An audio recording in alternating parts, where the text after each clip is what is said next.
दोस्तों, आज हम इस वीडियो में बात करने वाले हैं बेगम हजरत महल के जीवन के बारे में, उनके जीवन से जुड़ी कुछ ऐसी घटनाओं के बारे में जो शायद आपको ना पता हो कि कैसे वो हुस्न के बाजार से बनी जंग की तलवार। आखिर क्या है उनके जीवन की ऐसी घटनाएं। तो वीडियो को स्टार्ट करते हैं। सबसे पहले बात करेंगे उनके जन्म और स्थान के बारे में। तो बेगम हजरत महल का जन्म अवध प्रांत के फैजाबाद जिले में सन 1820 में हुआ था। उनके बचपन का नाम मोहम्मदी खातून था। वे पेशे से गणिका थी और जब उनके माता पिता ने उन्हें बेचा तब वे शाही हरम में एक खवासीन के तौर पर आ गईं। इसके बाद उन्हें शाही दलालों को बेच दिया गया, जिसके बाद उन्हें परी की उपाधि दी गई और वे महक परी कहलाने लगीं। जब अवध के नवाब ने उन्हें अपने शाही हरम में शामिल किया तब वे बेगम बन गईं और हजरत महल की उपाधि उनके अपने पुत्र ब्रिजिश कादर के जन्म के बाद मिली। वे ताजदारे अवध नवाब वाजिद अली शाह की पत्नी थीं।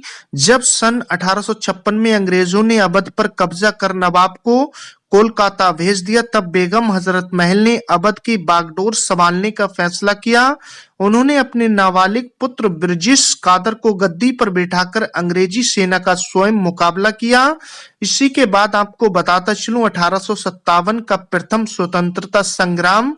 तो सन 1857 से 58 के प्रथम स्वतंत्रता संग्राम के दौरान राजा जयलाल सिंह के नेतृत्व में बेगम हजरत महल के समर्थकों ने ब्रिटिश ईस्ट इंडिया कंपनी के सेना के विरुद्ध विद्रोह कर दिया और लखनऊ पर कब्जा कर लिया। लखनऊ पर कब्जे के बाद हजरत महल अपने नाबालिग पुत्र ब्रिजिश कादर को अवध की गद्दी पर बिठा दिया। इसके पश्चात जब कंपनी की सेना ने लखनऊ और अवध के ज्यादातर भाग पर फिर से कब्जा जमा लिया तब बेगम हजरत महल को पीछे हटना पड़ा।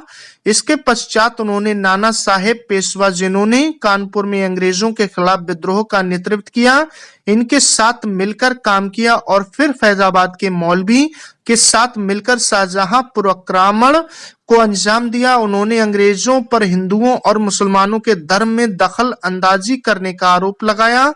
बाद का जीवन, तो इनके बाद के जीवन के बारे में बताना चाहूंगा कि अंग्रेजों से पराजय के बाद बेगम हजरत महल को नेपाल में शरण लेनी पड़ी। प्रारंभ में तो नेपाल के राजा प्रधानमंत्री जंग बहादुर ने मना कर दिया, पर बाद में उन्हें शरण दे दी गई। इसके बाद उन्होंने अपना संपूर्ण जीवन नेपाल में ही व्यतीत किया।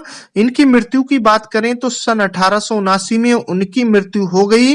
उन्हें काठमांडू के जामा मस्जिद के मैदान में दफनाया गया। इनके स्मारक की बात करेंगे तो बेगम हजरत महल का मकबरा काठमांडू के मध्य जामा मस्जिद के पास घंटा घर पर स्थित है। यह स्थान दरबार मार्ग से ज्यादा दूर नहीं है। इसकी देखभाल जामा मस्जिद केंद्रीय समिति करती है। 15 अगस्त 1962 को बेगम हजरत महल के सम्मान में लखनऊ स्थित हजरतगंज के ओल्ड विक्टोरिया पार्क का नाम बदलकर बेगम हजरत महल पार्क कर दिया गया। नाम बदलने के साथ साथ यहाँ एक संगमरमर का स्मारक भी बनाया गया। बेगम हजरत महल पार्क में रामलीला, दशहरा और लखनऊ महोत्सव जैसे समारोह का आयोजन होता है। 10 मई 1984 को भारत सरकार ने उनके सम्मान में एक डाक टिकट भी जारी किया। तो ये थी बेगम हजरत महल के जीवन से जुड़ी कुछ ऐसी बात जो मैंने आपके सामने शेयर की, और ये उनके जीवन की कुछ ऐसे पल थे जो उन्होंने अपनी ऐसी आक्रामक अंग्रेजों के खिलाफ लड़ाइयां लड़ी जिसमें वो निडर होकर लड़ती गई और अपने बेटे के साथ उन्होंने